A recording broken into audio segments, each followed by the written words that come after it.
So guys this is finally your time, your golden opportunity, do not miss it. ठीक है, work smarter, work harder, जैसे भी करना हो डटे रहो एंड शुरू करिए अपनी journey of becoming a nursing officer in Indian railways. So आपकी जर्नी को थोड़ा सा इजी बनाने के लिए हम आपके लिए आज लेकर आए हैं detailed the latest exam pattern, exam का सिलेबस क्या होने वाला है, कौन सी बुक्स आपको पढ़नी चाहिए एंड मोस्ट इंपॉर्टेंटली जो हमारा नॉन नर्सिंग का पोर्शन है जिसके लिए ऑलवेज कंप्लेंट रहती है, या एक दो बुक्स के ऊपर फोकस करिए, सारी आपको 3-4 बुक्स बाकियों की तरह करने की जरूरत नहीं है।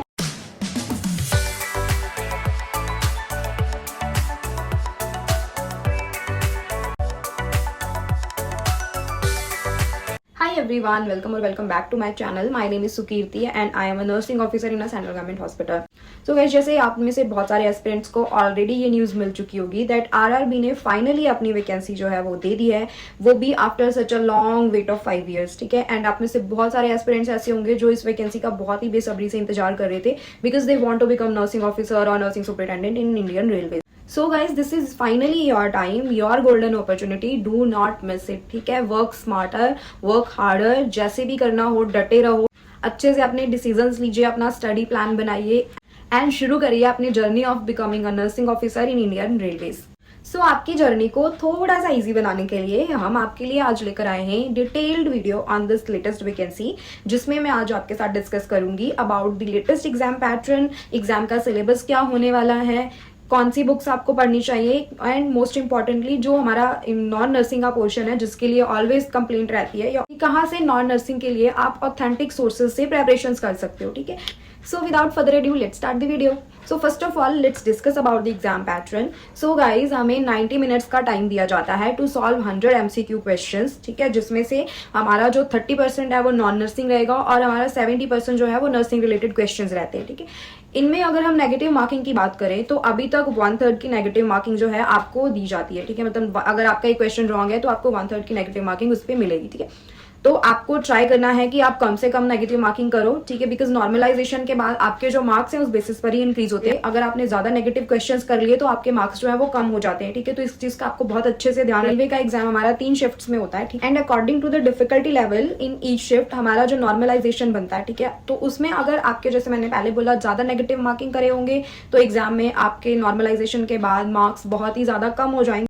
अगेन ट्राई करिए कि आप कम से कम नेगेटिव मार्किंग करो, जो नहीं आता है उसे छोड़ दो। ठीक है, बिल्कुल भी ऐसे तुक्का लगाने वाली चीज मत करना रेलवेज में अगर आप सच में सिलेक्शन लेना चाहते हो तो। सो नेक्स्ट चलिए डिस्कस करते हैं हम अपने सिलेबस के बारे में। सो जैसे मैंने ऑलरेडी आपको पहले बताया कि 30-70 का रेशो आता है। ठीक है, 30% हमारा नॉन नर्सिंग का पोर्शन और 70% हमारा नर्सिंग का पोर्शन रहता है।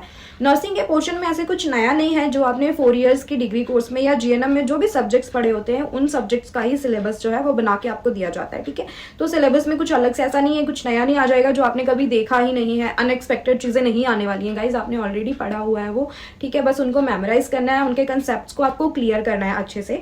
तो वो आपके ऊपर है, आप कितने अच्छे से पढ़ते हो, कितनी डिटेल तरीके से आप अपना प्रोसेस जो है वो कंटिन्यू करते हो। ठीक है, एक चीज मैं इसमें बोलना चाहूंगी कि हर एग्जाम के अंदर देखो कुछ ऐसे सब्जेक्ट्स होते हैं, कुछ ऐसे टॉपिक्स होते हैं जिनमें से बहुत ही ज्यादा क्वेश्चन जो है वो आते हैं। 1-2 बुक्स को ही अच्छे से पढ़ लीजिए तो आपका ये एग्जाम जरूर क्रैक हो जाएगा। तो अगर आपके पास टाइम कम है बट प्रिपरेशन आपको करनी है बहुत सारी, आपको बेसिक्स अच्छे से क्लियर नहीं है, ठीक है, तो आप लोग क्या कर सकते हो, बिकॉज मैंने अपनी प्रिपरेशन जो है नॉर्सेट के लिए 1 month के अंदर की थी, तो दिस इज द फंडा, मैंने भी यही चीज जो है वो फॉलो की थी। तो मैं आपको ये सजेस्ट करना चाहूंगी कि अगर तो देखो अगर आपके पास सेम जैसे मैंने बोला टाइम कम है, प्रिपरेशन ज्यादा करनी है, तो आप इंपॉर्टेंट टॉपिक्स के ऊपर ज्यादा फोकस करिए रादर देन कि आप सब चीजें पढ़ो। ठीक है, एंड 1-2 बुक्स के ऊपर फोकस करिए, सारी आपको 3-4 बुक्स बाकियों की तरह करने की जरूरत नहीं है। सब्जेक्ट कौन कौन से प्रायोरिटाइज आपको करके पढ़ने हैं, या फिर आपको हर सब्जेक्ट के अंदर कौन से इंपॉर्टेंट टॉपिक्स हैं जिनके ऊपर ज्यादा फोकस करना है, उसके बारे में नहीं पता है तो उसके लिए भी आप मेरे चैनल पे जाके देख सकते हो। अभी रिसेंटली मैंने ये वाली वीडियो पोस्ट की है। ठीक है, जिसके अंदर मैंने बताया है कि सिस्टम वाइज कैसे वेटेज बनता है एग्जाम्स में। ठीक है,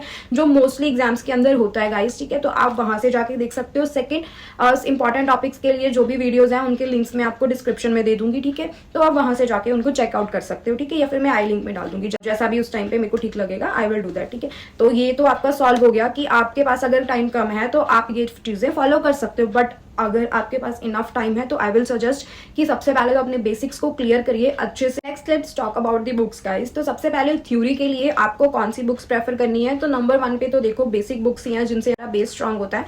तो वो हमारे पास PR यादव है, प्रीति अग्रवाल है, टारगेट हाई है, ठीक है। ये 2-3 और भी बुक्स हैं जिनको आप पढ़ सकते हो अपने बेसिक्स को स्ट्रॉन्ग करने के लिए, ठीक है। नेक्स्ट स्टेप आपको क्या करना है, जो भी प्रीवियस ईयर्स के क्वेश्चन पेपर्स हैं वो आपको सॉल्व करने हैं अच्छे से अपनी थ्योरी को अगेन स्ट्रॉन्ग करने के लिए। थर्ड आपको करना है कि कोई भी टेस्ट सीरीज आपको ज्वाइन करनी है, ठीक है। According to your budget, according to your pocket allowance, आप किसी भी कोचिंग सेंटर की टेस्ट सीरीज को ज्वाइन कर सकते हो। इससे आपका जो थ्योरी पोर्शन है ना वो बहुत अच्छे से स्ट्रांग होगा। आपको नेगेटिव मार्किंग कैसे हैंडल करनी है वो आपको मैनेज करना आएगा। टाइम मैनेजमेंट बहुत अच्छे से आप सीख सकते हो इन प्रोसेस को फॉलो करके। ये बुक्स तो थी, ये स्टेप्स तो थे कि आपको नर्सिंग पोर्शन कैसे स्ट्रांग करना है। नेक्स्ट नॉन नर्सिंग के लिए आपको कहाँ से पढ़ना है, कहाँ से सोर्सेज लेनी है, वो भी बिल्कुल ऑथेंटिक, वो भी मैं आपको बताती हूँ। तो सबसे पहले तो आपको ये पता होना चाहिए कि नॉन नर्सिंग के अंदर क्या क्या सब डिविजन है, ठीक है। सबसे पहले आपका मैथमेटिकल एंड अरिथमेटिक एबिलिटीज आता है, जनरल इंग्लिश एंड कॉम्प्रिहेंशन आता है, जीके आता है, जीएस आता है, ठीक है, एंड रीजनिंग आते हैं, ठीक है। तो इन सबका अलग अलग सोर्स है, अलग अलग जगह से आपको ये चीजें मिलेंगी। मैथमेटिकल, रीजनिंग, जीके सभी के लिए आपको मटेरियल बहुत ही इजीली ऑनलाइन अवेलेबल हो जाएगा। मैंने अपनी प्रीवियस वीडियो में जो कि नॉन नर्सिंग को आप कैसे प्रिपेयर कर सकते हो एग्जाम्स के लिए, उसमें मैंने ऑलरेडी, जैसे आप देख सकते हो, मैंने ऑलरेडी उस पर बहुत ही अच्छे से एक्सप्लेन किया हुआ है कहाँ कहाँ से आप ऑथेंटिक सोर्सेज से ले सकते हो। तो आप उस वीडियो को जाके देख सकते हो। थोड़ा सा अगर मैं बताऊं तो आप मैथमेटिकल, रीजनिंग के लिए आप यूट्यूब चैनल्स को फॉलो कर सकते हो, ठीक है। जीएस के लिए आप जो एनसीईआरटी है हमारी 10th तक की, उसको अच्छे से पढ़ सकते हो। जीके के लिए आपको क्या करना है, जो भी आपका लास्ट 6 मंथ का करंट अफेयर है उसको आपको अच्छे से पढ़ना। जनरल इंग्लिश एंड कॉम्प्रिहेंशन के लिए भी मटेरियल आपको बहुत ही इजीली अवेलेबल हो जाएगा। एंड आई अज्यूम कि आपको ऑलरेडी आता होगा, क्योंकि उसमें कुछ ऐसा बहुत डिफिकल्टी लेवल वाला नहीं आता है। बेसिक आपकी ग्रामर जो है उनको ही चेक किया जाता है। तो आई अज्यूम कि आपका ग्रामर पोर्शन अच्छा होगा। बट स्टिल अगर आपको प्रिपरेशन करनी है तो आप यूट्यूब चैनल जो मैंने पहले बताए वहां से जाकर आप अपनी प्रिपरेशन ग्रामर के रिगार्डिंग भी कर सकते हो। वहां पर आपको इंग्लिश के रिलेटेड भी कॉन्टेंट मिल जाएगा काफी सारा। तो गाइज अभी तक देखो मैंने आपको एग्जाम पैटर्न बता दिया, सिलेबस बता दिया, मैंने आपको नेगेटिव मार्किंग कैसे आप अवॉइड कर सकते हो वो भी थोड़ा सा समझा दिया है मैंने, ठीक है। बुक्स भी बता दी हैं, थ्योरी कहाँ से कर सकते हो आप, नॉन नर्सिंग का पोर्शन कहाँ से कर सकते हो। बट इन सबको आप अच्छे से कर लेते हो, अगर आपने नेक्स्ट स्टेप को अच्छे से फॉलो नहीं किया तो भी आपका सिलेक्शन के चांसेस थोड़े से कम हो जाते हैं, ठीक है। अपने चांसेस को बढ़ाने के लिए, इस एग्जाम को फर्स्ट गो में क्रैक करने के लिए आपको नेक्स्ट स्टेप को बहुत अच्छे से फॉलो करना है, विच इज रिविजन, ठीक है। मैं अपनी वीडियोस में हमेशा एक चीज बोलती हूँ कि चाहे आप कितना भी पढ़ रहे हो बट उस चीज को कंटिन्यूसली रिवाइज करना मोस्ट इंपॉर्टेंट स्टेप है आपका पूरे प्रिपरेशन जर्नी में। सो रिवीजन पार्ट को बिल्कुल भी मिस मत करिए, ठीक है। और अच्छे से आप जो भी पढ़ते हो, जो भी आप डेली पढ़ते हो, उसको सोने से पहले एक बार रिवाइज कर लो, ठीक है। ये मैं करती थी, ये मैं आपको भी सजेस्ट करूंगी। नॉन नर्सिंग पार्ट को आपको कैसे प्रिपेयर करना है, डेली करना है। कुछ लोग अगेन बोलते हैं कि आप वीकली प्रिपरेशन कर सकते हो इसके लिए, बट आई वुड सजेस्ट कि आप डेली करो, ठीक है। आप जैसे लेट्स अज्यूम कि आप 8-9 आवर्स पढ़ रहे हो, उसमें से आप 8 आवर्स जो है वो नर्सिंग पोर्शन को दीजिए, बट 1 आवर आप डेली नॉन नर्सिंग को दीजिए, ठीक है। बिकॉज गाइज देखो 30% का आपका क्वेश्चन पेपर जो है वो आपका नॉन नर्सिंग पार्ट्स में से आता है, तो 30% जो है बहुत इंपॉर्टेंट है, ठीक है। आप इसे बिल्कुल भी खराब नहीं करना चाहोगे, आप बिल्कुल भी नहीं चाहोगे कि आपके 30% में से कम मार्क्स आए, बल्कि आप चाहोगे कि 30% से आप 30 ही ले लो। सो नॉन नर्सिंग पोर्शन को बिल्कुल भी नेग्लेक्ट मत करिए और इसे डेली बेसिस पर अच्छे से पढ़ते रहिए। सो गाइज इसके साथ ही हम आज की वीडियो को यहीं खत्म करते हैं। आई होप एंड प्रे कि आपका जो भी सपना है नर्सिंग ऑफिसर बनने का, रेलवेज में जॉब करने का, वो बहुत जल्द कंप्लीट हो जाए, बहुत जल्द आप उसको अचीव कर लो। जाने से पहले guys do subscribe to our channel, because आपका एक सब्सक्रिप्शन, आपका थोड़ा सा सपोर्ट हमें बहुत सारा इंकरेजमेंट देता है आप लोगों के लिए ऐसे ही लेटेस्ट इन्फॉर्मेशन लेके आने के लिए, और जो भी ट्रेंडिंग चीज़ें हैं रिलेटेड टू नर्सिंग फील्ड उनके बारे में आपको इन्फॉर्मेशन प्रोवाइड करने के लिए हम भी बहुत सारा हार्डवर्क करते हैं।